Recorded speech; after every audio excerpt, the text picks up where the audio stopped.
when I came to faith, I had an understanding of biblical truth that would fall under the category of being an Arminian, Jacob Arminius.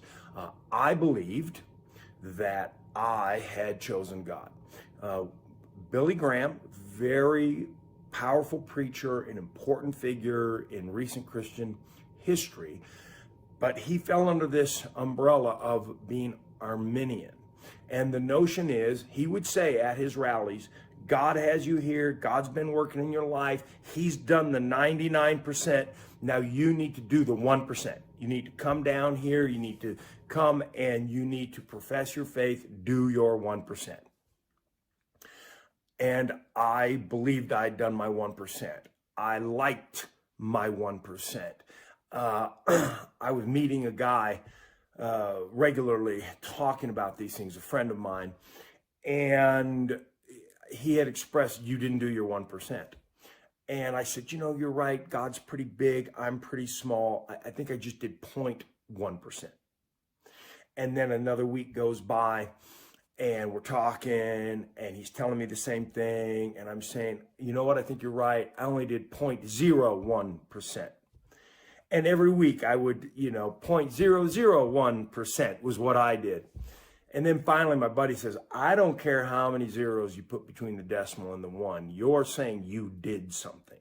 And the Bible says we're dead in our sin.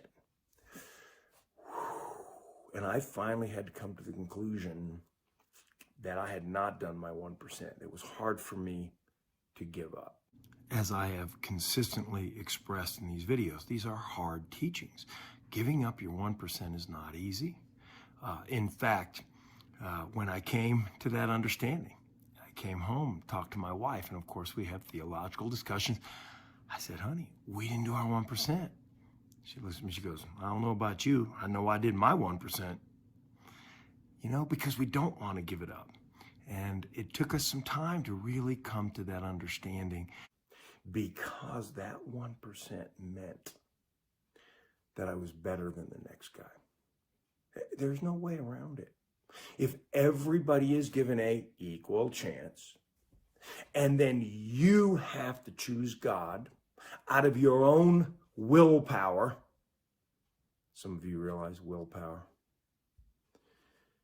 If that's what it is, here's what you got to understand. It means that I'm either smarter or better or nicer or gooder, whatever word you want to use, than the next guy. We all had equal shot. God died for all sins. The atonement is unlimited, and everybody just has to decide to choose God. Well, very clearly, choosing God is right. Not choosing God is wrong. So if out of my own 1% I choose God, it means I'm better than the next guy. I want you to know something. I wanted that. I wanted to be better than the next guy.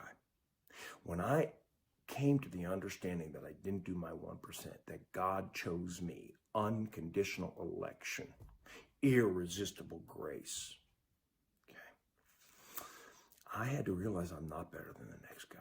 I didn't like that. So it's interesting, the Protestant Reformed view is often depicted as being arrogant. Oh, who do you think you are? God would choose you. Oh, okay, I get it. But it's actually the opposite. The Protestant Reformed view says, nothing I did.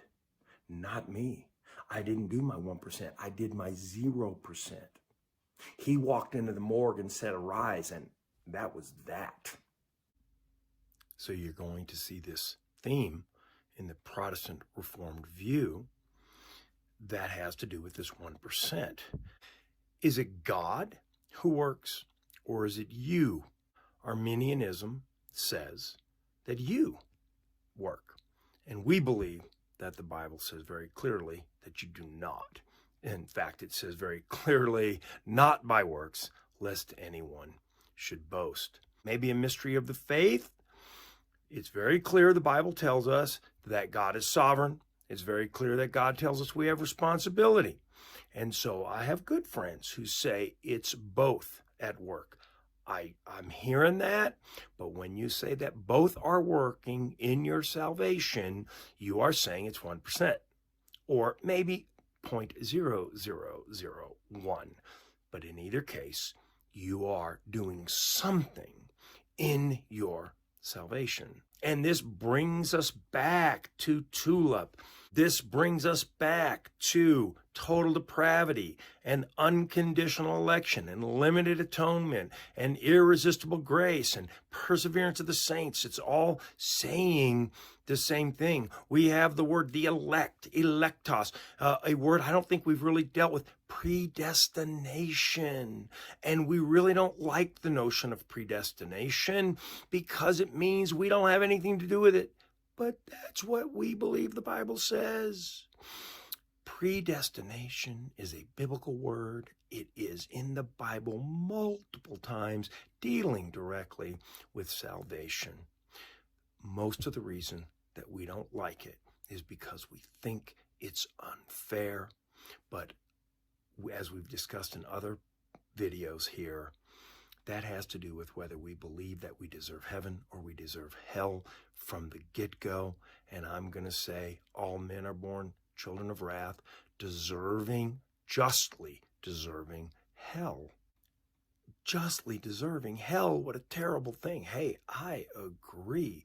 But as we work through it and think through it and wrestle with it, we will find that it really is the only thing that makes sense, because otherwise Hitler, and we always use Hitler doesn't have to pay for his sins. And we all want him to pay for his sins because we do have a sense of justice.